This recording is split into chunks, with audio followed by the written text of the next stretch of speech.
All right, outstanding. Thank you, Nicole. Thank you, Darcy. And just at the risk of, in a session about questions, I'm going to provide an answer first, which is, my role as, quote, thought leader.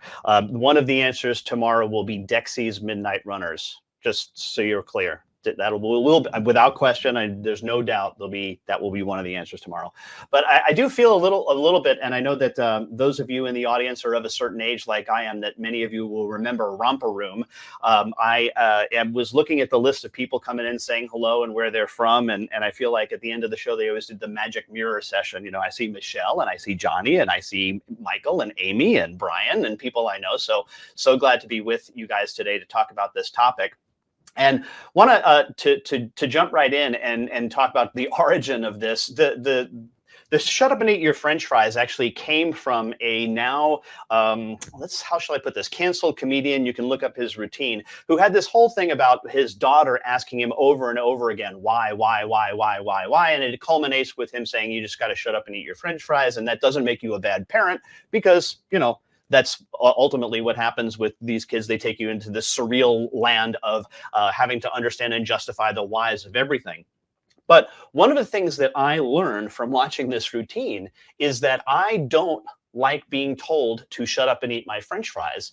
And I do try to pride myself on being able to ask good and effective questions, although not always. It's something I'm constantly working on and trying to get better at. And I have this, this was about 7 or 8 years ago. There was this situation that was happening in a series of meetings where everyone seemed to be opening up with this question, which was, what's the ROI? What's the ROI? What's the ROI? We've got this ROI tool that we have to prove out. We have to put in order to justify any spending of any sort. We've got to figure out what the ROI is. And I asked this question at a meeting, and it resulted in stunned silence, which is, what's the ROI of calculating ROI? Like, what's the ROI of ROI? And people are like, well, Ed, what do you mean? I'm like, well, did anybody go through the exercise of trying to figure out that going through this exercise also has a investment that's involved in it? And most of the time, by the way, it's just this bizarre exercise in figuring out what we got to put on the spreadsheet to get what we want, which is funding. So in a way, what we're doing here is we're going through an entire process that is nothing more, in my view, than corporate rain dancing. We have to do everything in the steps in the right order, and it rains. It rains budget money from on high. And people are, well, that's not how this works. You see, this ROI thing is very important. I said, I have no doubt that it's important, but do you understand that what you're getting is just the answers because you're asking the same question over and over again, and you're going to get the same answer. It's going to be 3 to 4 times whatever we put in. That's what's going to be the answer. Otherwise, I'm not even going to submit the stupid spreadsheet. So why are you bothering to ask? So that's kind of the setup for this. And I said, well, what do we got to do? Why do we have to do things differently? And I came across this great book, Warren Burger's book. By the way, not the Supreme Court Justice. Those of you older, a different guy. It's a different Warren Burger, much younger. Warren bills himself as a questionologist, which I really love. And he has written this terrific book, A More Beautiful Question, which is based on an E.E. Cummings poem. And this is a rare practice for me. I rarely read quotes from slides, but I'm going to do this. In fact, I'm going to do it probably twice during this presentation. But I think this one is really important. He said, great products, companies, even industries often begin with a question. Yet few companies actually encourage questioning in any substantive way. There are no departments or training programs focused on questioning, no policies, guidelines, or even best practices. On the contrary, many companies, whether consciously or not, have established cultures that tend to discourage inquiry in the form of someone's asking, why are we doing this particular thing in this particular way? AKA, what's the ROI of the ROI tool? So why are we doing this? What's the purpose? And I think that we have to stop and pause and think, well, maybe Warren is on to something here. One thing that this book brings out is the fact that we enter school as we enter school. I'm sorry, went too far there. We enter school as question marks, and we leave as periods. And this is research that was done for the book, where very early on, you can see the yellow line is the percent of time that we as individuals spend asking questions. And you can see this peaks at about 4, which is the, why, shut up and eat your French fries moment. But you can see that it significantly deteriorates over time. And not coincidentally, we spend much more time reading and writing at these other times. And that's to a certain extent to be expected. But what I think is a problem, though, is I think that there is a dearth of us not being able to ask new and better questions. In fact, one of the things that's an admonition of mine to my children as they leave for school just about every day is for them to ask good questions today. I want them to ask good questions. In fact, I will oftentimes ask them when they get back home from school, so did you ask any good questions today? And sometimes the answer is yes, and we have a great conversation about that. Sometimes the answer is no. But what I want to do is make sure that we are constantly focused on, hey, we can and should be questioning more and more and more.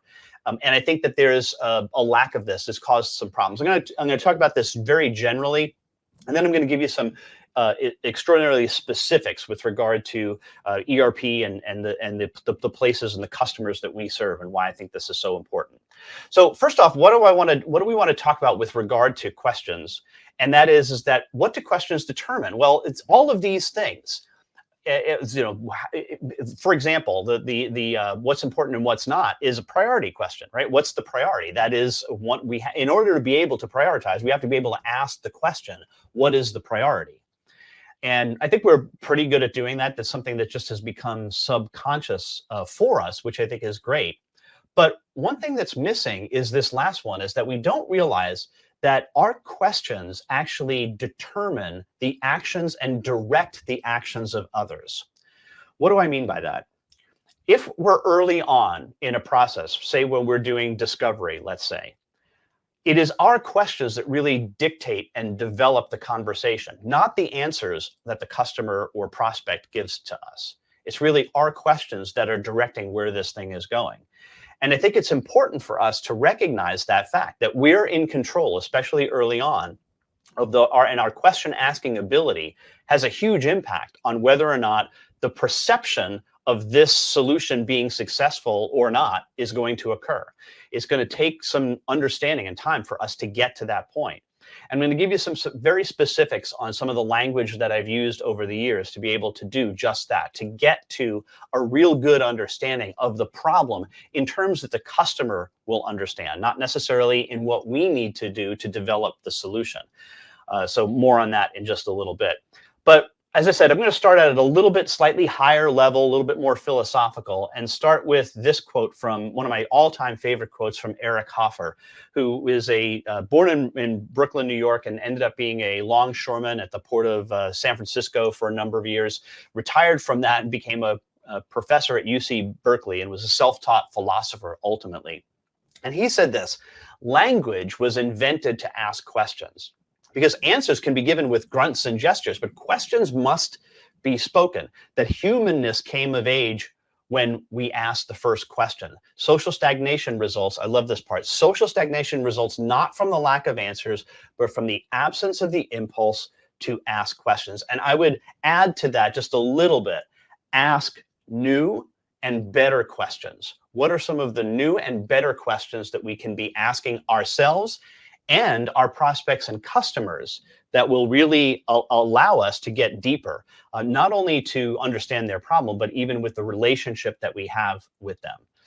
And I think this is an important thing. I think this quote is so profound. I think this is what we're suffering from in societally. And regardless of your position on the political spectrum anywhere, I think part of our problem is not necessarily a lack of answers. It's actually a lack of our leaders to be able to ask new questions about old problems. And perhaps we can be part of the solution here in doing that in our own lives ourselves and start to ask those questions. Okay, so that's again, as I said, really high and philosophical start to the presentation. And we're going to take it down a little bit as we get closer to the end. But what is an effective question? Well, I think there's really three things that an effective question has a characteristic of. One, it's got an important or valued answer. And the other thing, though, is that it has a purpose, an intent. There should be an intention behind the question. And this gets to overall intent. What is your intent when you're going into a meeting with a customer or a prospect? And by the way, when I say customer or prospect, the reason why I'm saying that is I know that many of us in the audience today have a role where we're consultants, and in a consulting role, this is a constant situation where not only do we need to ask questions and develop, but even in the early stages when this prospect is new, when we haven't worked with them, but even more importantly, when we've had this customer for years, perhaps decades, and we need to go in and be fresh. And I think the way that we can do that is to make sure that we're asking these better and new questions. So these questions have to have a purpose. And I want to talk about this notion quickly of intent. My intention, if you look at my LinkedIn profile, one of the titles that I've given myself is meta consultant. And this came to me about 2 years ago, that what I do is I primarily work with folks who do consulting. So in a way, I'm a consultant to consultants. Hence this idea of a meta consulting. I'm sitting over a bunch of people who consult. So I help people who consult better. And one of the things that I do, because I'm still involved actively in consulting work, although it's to consultants, is to express to people that I work with that my role in any consulting engagement is to help you and your organization make the best possible decision. That's my role. So my role is to help you and your organization make the best possible decision. And all of the words in that, to me, are important. This might not be something you resonate with, but I want to make sure that I'm dealing with the person as an individual. I'm not just dealing this as a few, but entity to entity, right? And there's no such thing as B2B or B2C in my view, or it's P2P, people to people. It's always people to people, regardless of the size of the organization or the engagement. So I'm taking care of this person as an individual, and then also the fiduciary responsibility I have to the larger organization, the financial responsibility. And then lastly, are they effectively delivered? Are they delivered with some timing? And I'm going to talk a little bit about timing of questions in just a little bit. And I think that's another subtle but important point that many consultants miss, is that the timing of certain questions is critically important. So before I get to that, though, I want to share with you some, let's call them poor questions, bad questions. They're not bad. They're just poor quality questions, because they tend to do some of these things that I'm going to list about. Let me give you some examples, and there's some overlap here on some of the different types of questions, but I think you'll get a feel for this.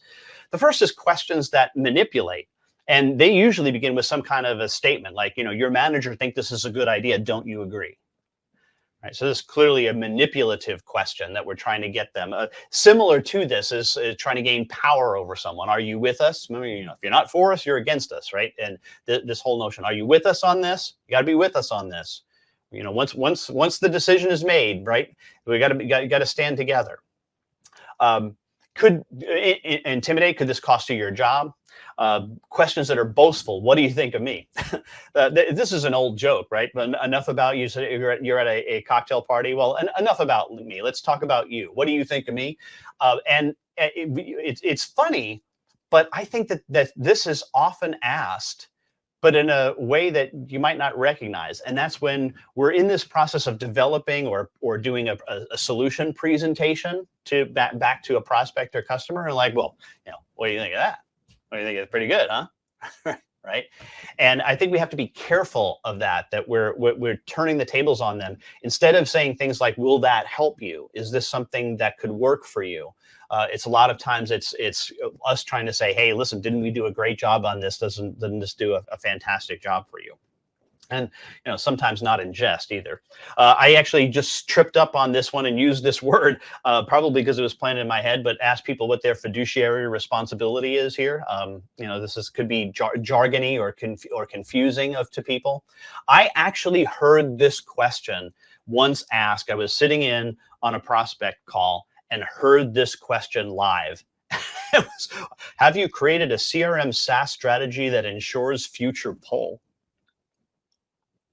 What? What are you talking about?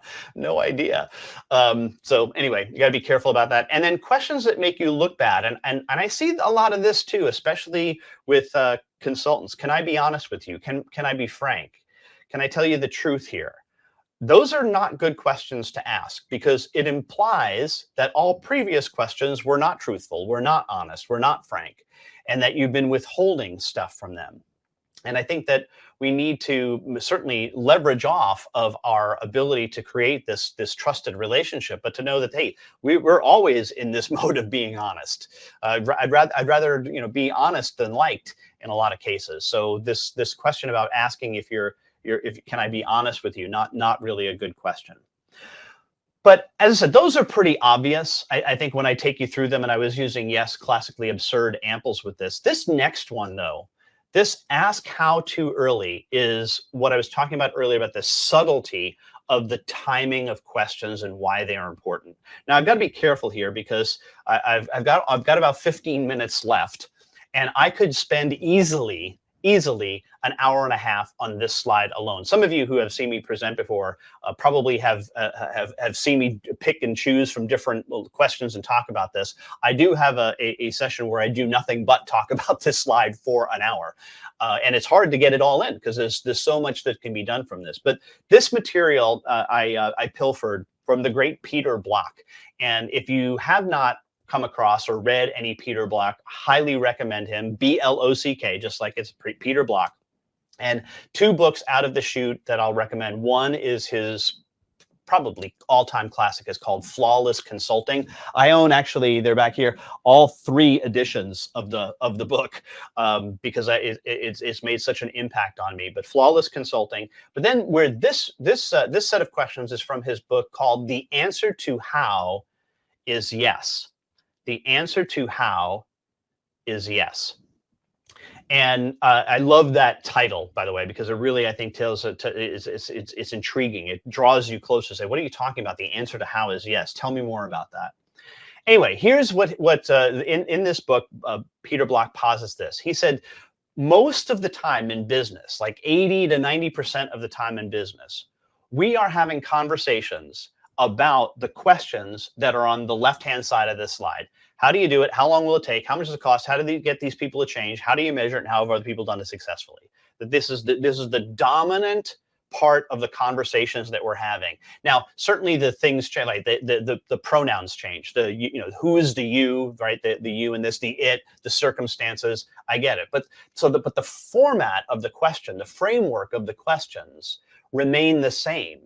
And we're usually talking about these. Now, he says, look, there's nothing wrong with these how-based questions. They're perfectly legitimate. In fact, they're extraordinarily practical. If you look at these are all practical questions. And people who ask these questions at meetings are considered to be smart. That's a good question. We'll even hear that. That's a good question. How are we going to measure this?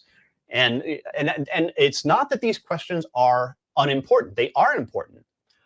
The problem, as Block sees it, and I wholly agree with this, is that far too often these questions are, and write this down if you're taking notes, are asked and answered too early in the process. I'll say that again. These questions, these how-based questions, are asked and answered by the consultant, by the salesperson, by the marketing person, too early in the process.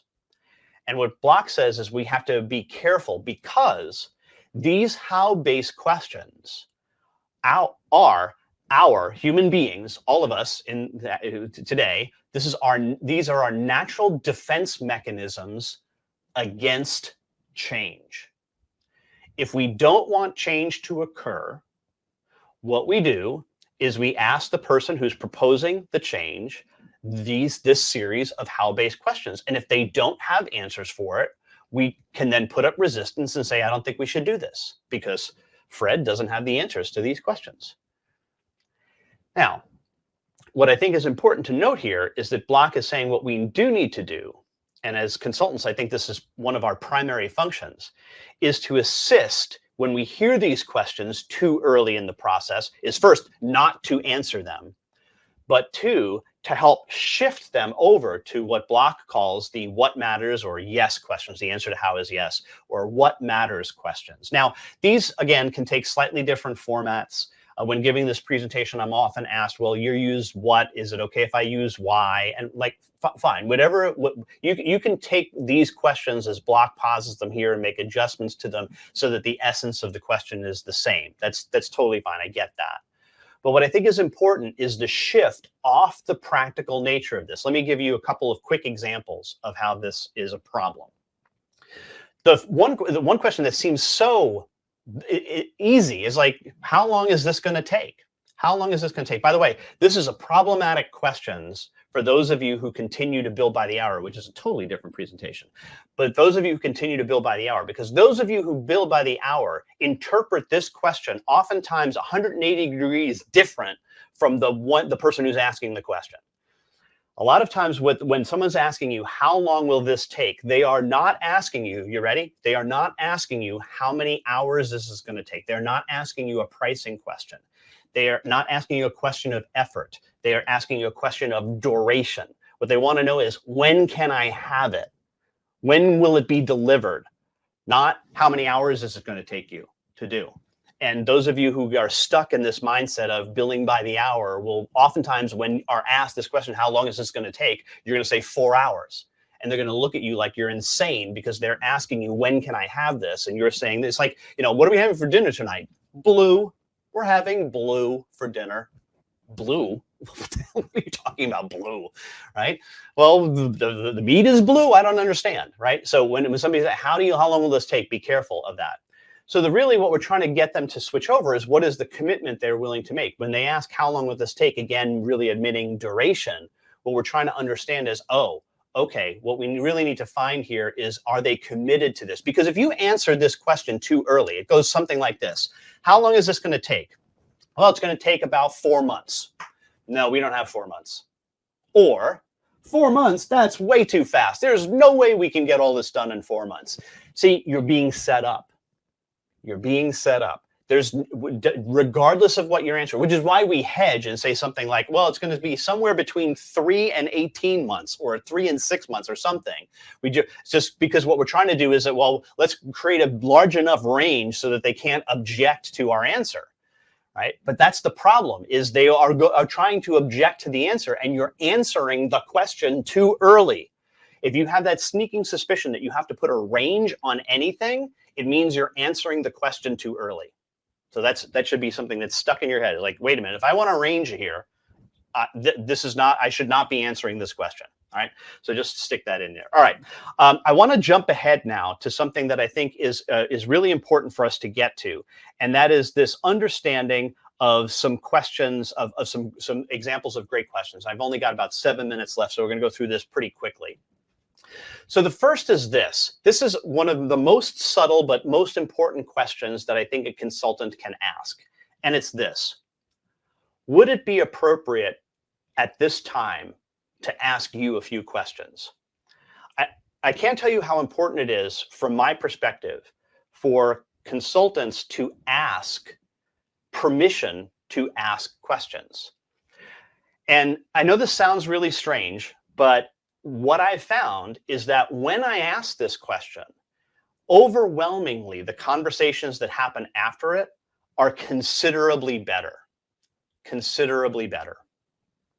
And the reason is because people have felt heard previous to the conversation, and they have said yes, that they are willing to entertain questions at this time. So it puts them in the mindset of, oh, okay, it's now Ed's turn to talk to me and ask me questions, and I'm going to be the person in this response part.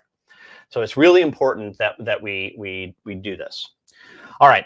What I want to now share with you is my other set of some best questions. So we talked about this notion of what we be appropriate at this time.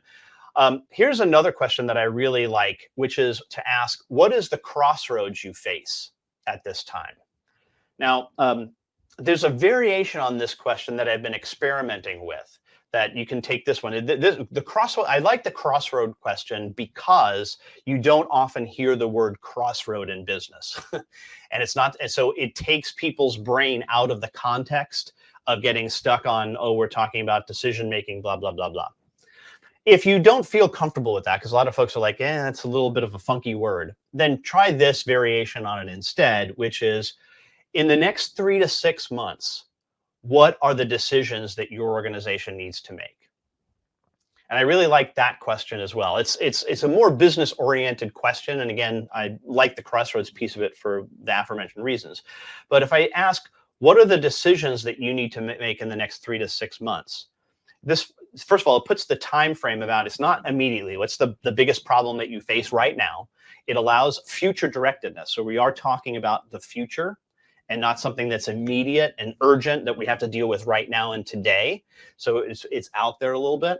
And then the other thing is, and this is the nice part of being in the space that we're in with helping people with their operations and finance, is that oftentimes when we find out what the decisions are that they need to make, we can help help them make better decisions with that, because we can help them get either the data, the reports, the theory behind helping them make a better decision. Right? So we can help them with that decision. So I like the question of trying to uncover, especially with customers that you've had perhaps, years, a dozen years. What are those decisions that you need to make in the next 3 to 6 months, and play off of that conversation. Next question that I like, and this is a really good question to talk about from a strategy standpoint, if you're working with folks on strategy, is what is the story that you keep telling yourselves about the problem you face? What's the story, the narrative that this organization tells themselves over and over and over again? What's the story you keep telling them? There's two follow-ups that aren't on the slide here. I'll just share them with you quickly. Once you understand and learn the story about the problems they face, once you learn that, the two follow-ups are, what's the advantages of keeping this story alive? What are the advantages of keeping this story alive? And what are the disadvantages or costs of keeping this story alive? And if you're working from people from at a strategic level, I think that's a really, really good question and a really good place to begin. Next, what is your contribution to the very thing you complain about most? This is to a leader in an organization. This is an extraordinarily challenging question. I think you have arrived as a top level consultant when you can ask this question to your best customer who's not necessarily the nicest person. You ask them, hey, Francine, what is your contribution to the very thing that you complain about most? What is it what your behaviors are that re-enhance what happens inside your organization? And it can lead for a really fascinating conversation. And again, this notion of getting to them, well, how can we help you, assist you get past this? And this is one of those, I think, deeper questions that is a new and better question to ask than some of the trite things that we like, what's keeping you awake at night? Okay, yeah, not a bad question, but in vogue for years. But I think this might be something that gets us deeper and more involved. I like this question. This is also, I think, a beginning strategy question. What is the value that your organization can create for customers? So what is it that you can do? Again, future directed. So what can you do at some point in the future to create value for your customers? Those of you who have seen me know that I have a big believer is that price does not come from cost. Price instead comes from the perceived value of the customer. And this is not only for you, but for your customers and their customers' customers. So it's a kind of pay it forward kind of thing. So what can you do to create value? Because if you can create value for others, well, then that will in turn come back to you as revenue. And then your revenue can then justify your costs. Next up, this is my favorite question to ask on an interview.